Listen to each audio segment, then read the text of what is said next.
Hello, this is Andreas from Nordic Tarot. This time around I brought you a love reading for the start of October. And as always, these readings are general. So not everyone's gonna have a message, it's not gonna resonate with everyone, and I'm sorry if it doesn't. But as always, you can get more information about how to contact me and on the decks I use in the description below. Thank you, and I hope you enjoy your readings. Hi Libra, Sun, Moon and Rising. The first card, your underlying energy, is the King of Pentacles. Now, I want to start this off by saying that for the underlying energy to be someone other than you, it needs to be someone who's very involved in your life, someone who's very intricately woven into your energies. So I'm going to say that most likely this is your kind of energy at the moment. And I also want to say that even if you're a woman and despite you being an air sign, you can still show up as an earth sign, and you can still show up as a man in these general readings. Like, even if you are a woman or you have a lot of feminine energy, you can still show up as a king, and vice versa. But what's up with the King of Pentacles?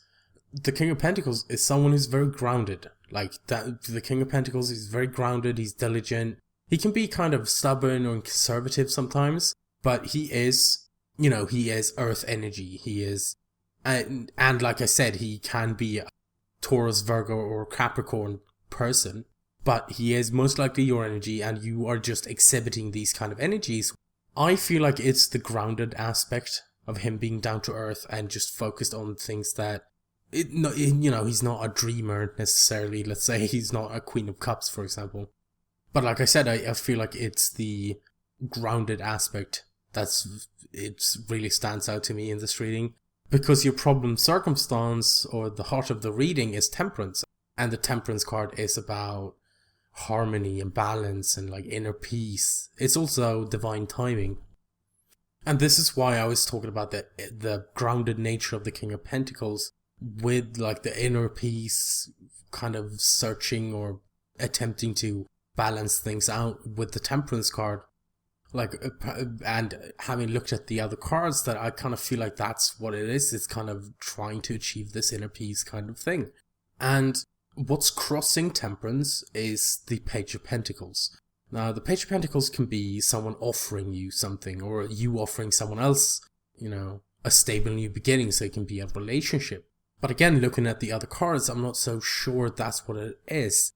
Another aspect of the Page of Pentacles is it can be work that is difficult, or it's not very fun. It can be frustrating after a while. If you have the Page of Pentacles energy for a very long time, it can be very frustrating because it is a very slow moving energy when it comes to working things out. And when I say work, I don't necessarily mean that it's a job or like you're in your workplace. This can be you working internally on yourself, and if it is the temperance card, like let's say it is the inner peace aspect, which I kind of feel it is, then maybe you feel like you're having issues or troubles achieving that, and that would be very frustrating because you've been doing this for a while, and the Page of Pentacles energy is there kind of frustrating you.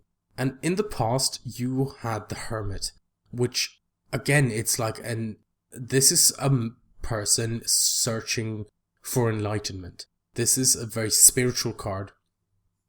Again, kind of reiterating the inner peace, harmony aspect of the temperance card. And the Hermit sets out alone. All he needs is his lantern and his staff, and he's searching for enlightenment. He's searching for answers within himself, or he's looking for information in the outside world, trying to make sense of something, or finding answers for questions he has. And he is someone who is alone. He doesn't ask for he doesn't need help from anyone else. All he needs is himself. So I do feel like even if you were in a relationship, you can still get the Hermit, and that it means that it can be like an emotional chasm between you and your partner, for example, like where you can be in the same room, but you feel like there's so much distance. And maybe that's what it is, like this, you feeling like you're on your own or you're alone, because in the present energy, you have the Five of Pentacles, and that's someone who feels left out in the cold. It's emotional poverty. It can be that you're having money troubles as well, but the more intangible part of the Five of Pentacles is this emotional poverty and feeling left out in the cold, and someone who feels like there's no support for them. There's no support around here. But a very important aspect of the Five of Pentacles is that there is support, there is help to get, as long as you ask for it. As long as you actually want the help and ask for it and look for it, it's there. There are things or people or friends or family or a partner or something that can help you. And I'm going to go back to the Five of Pentacles once I reach your crowning energy, because I feel like they relate. But in your future energy, you have the Eight of Pentacles. And the Eight of Pentacles, like the Page of Pentacles, it also speaks of work. But as opposed to the frustrating or slow energies of the work done with the Page of Pentacles, the Eight of Pentacles is work you don't mind doing. It's often called the Apprentice card. This is someone trying to achieve mastery. They're working towards becoming the best they can be at something.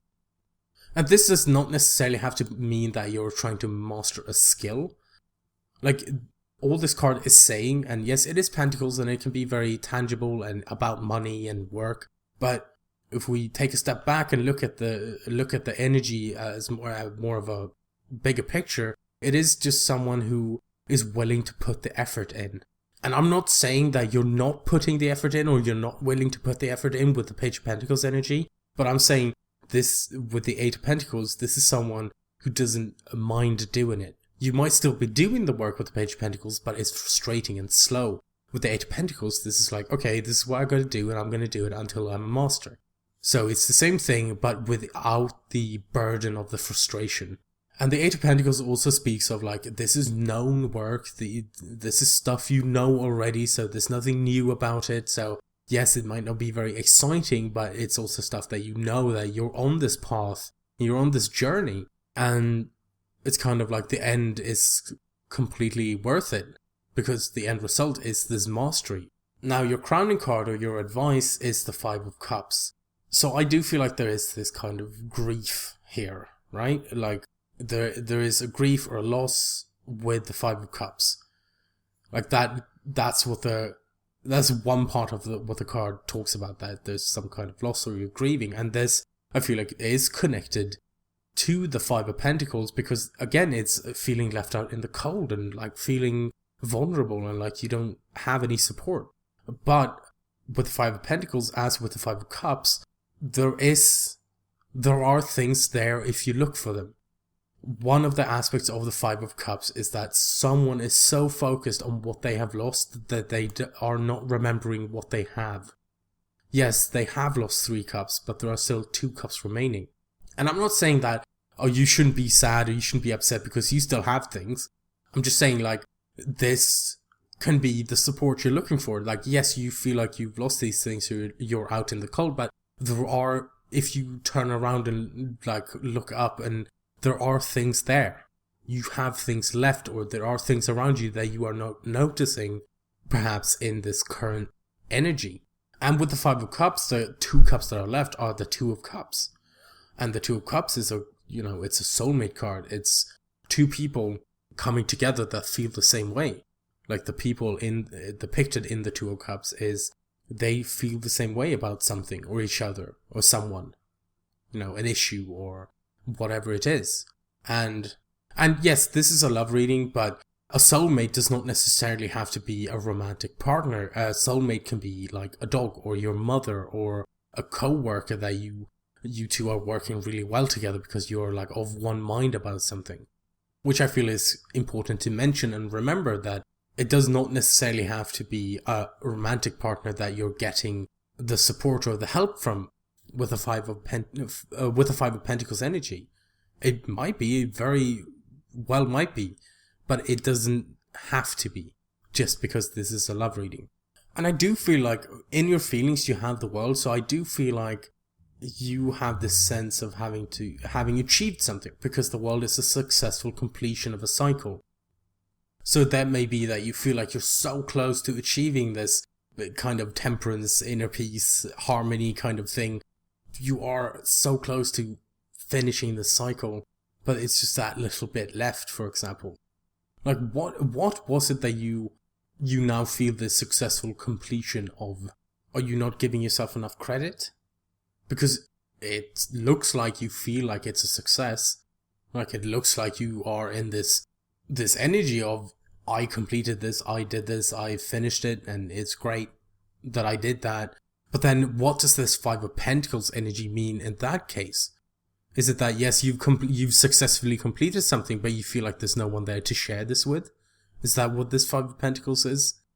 You feel like there's no one around you to experience this with. Then in your external energies, you have the Six of Pentacles, and the Six of Pentacles is a card that speaks of giving and receiving. It's being in that kind of position, right? And in the original Rider-Waite deck, and I brought this deck up before, I think. I've talked about it in other videos at least, because it is the deck that I used to learn the tarot, so I do reference back to it a lot because it depicts the story of the card very well. And it depicts one man standing and two men in front of him on their knees. And the man standing is well off, and the other two on their knees in front of him are, I think we can assume, not as well off, because the man standing is giving money to the other two people. And the Six of Pentacles is sometimes called the charity card, but I always get the feeling that that makes the card a bit too one-sided, because the man in the picture is giving and the other two people are receiving. And if they weren't in that situation to begin with, if they weren't in the position to be able to receive something like that, then he wouldn't have the opportunity to be giving, because I'm sure that makes him feel good and he's happy he helped someone. But like I said, if they weren't there for him to give to them in the first place, he wouldn't have that. He wouldn't have that ability, and he wouldn't have those feelings. And I feel like if you are in this Five of Pentacles energy, then with the Six of Pentacles, like not only is the Six of Pentacles a move up, and I do feel like this Five of Pentacles energy might end quickly. It's not guaranteed, but it's kind of like you are in the Five of Pentacles, and your external is something that's already happening, but you might not see it currently. So I think you are swiftly moving on to this Five of Pentacles energy. What it might even be that you feeling like the world, or having the world in your feelings, that is what the Five of Pentacles, Six of Pentacles transition is about. Like, you did successfully complete the Five of Pentacles, or maybe you're still recognizing the Six of Pentacles energy. Like, you feel like the world, because you have the successful completion. It's the Five of Pentacles, the successful completion, because you're, like I said, already recognizing the Six of Pentacles energy and being this give and receive kind of energy. I was going to say give and take there, but it's just, give and receive just sounds better to me. And then, in your hopes and fears, you do have the Empress, and I do feel like this is like positivity. Like, no, because the Empress is very loving, and I'm not saying just positive thinking, but I just feel like it's with the world there, and these working toward the Temperance card and everything, and having the Temperance there, and Eight of Pentacles in the future. Then I feel like the Empress would be quite positive, because this is someone, if she decides she wants something, or she wants to do something, she'll do it, and she'll get it. She's very nurturing, and she's very loving, and she is very motherly. Like this, like sometimes when the Empress comes up, this is someone who's pregnant, or this is someone who's taking care of someone. But yeah, there is this like love and nurturing exuding from the Empress. And, if she wants to make something happen, she will, like I said. And I feel like you have that potential as well. And I feel like that's what you're kind of hoping for. Like, that's what you're trying to achieve, the kind of Empress kind of energy, which is very good. That's very, very good goal to have. Now, the outcome of all of this, like if nothing is changed, the outcome will end up being the Nine of Pentacles. And the Nine of Pentacles is a very interesting card. Like, it is called the Gilded Cage sometimes. That this is someone who has created abundance around themselves. They have complete control over their surroundings, but then that's also where they are. They are alone in their abundant garden with no one else around them. And this can also be talking about comfort zones. That this person in the card, she is very comfortable in this garden that she's created, and she has created great abundance. And there's some wildlife here. She's got a bird on her hand, and it's kind of indicating that she's in complete control of her surroundings. But what happens if she steps outside of that? What if she goes out and finds something she's not aware of or she doesn't understand? Is it better to stay alone in this comfort zone, or is it better to go outside and explore and find out what is out there? And I think that's kind of an important thing to ask yourself, that where am I? Is this a comfort zone, or can I move outside of it? Why is it a comfort zone? What am I afraid of, or what do I worry about if I were to leave my garden? And like I said, I just feel like it's a very important question to ask yourself. If you want to stay, that's completely fine. If you want to leave, that's also fine. Like, of course, there is no judgment, and you are a free will being, so you make the choice. So that was your reading for this time around, and I really hope that you found a message, like I said at the beginning of this video. And I understand that it won't resonate with everyone, which is unfortunate. I wish it did, but it is what it is in the end. But I really hope you enjoyed the video, and like I said, I hope there was a message for you. And if you do want more information, if you want to book a reading, my email is in the description below. If you did not get a message from the general reading, then maybe a personal reading will be more effective. So if you're curious, like I said, in the description below, you'll find how to contact me and some pricings. So, did you prefer the old readings I did? Did you prefer these love readings? I thought I'd more hone in on one area instead of, it just seemed a bit scattered to me, the old way I did things. I'm playing around, I'm figuring out what I like to do and what works for me as well. So, did you prefer the old ones? Do you like these ones? Do you like that it's love specific? Those are some questions I'm putting forth to my lovely audience. And once again, thank you so much for watching and supporting my channel.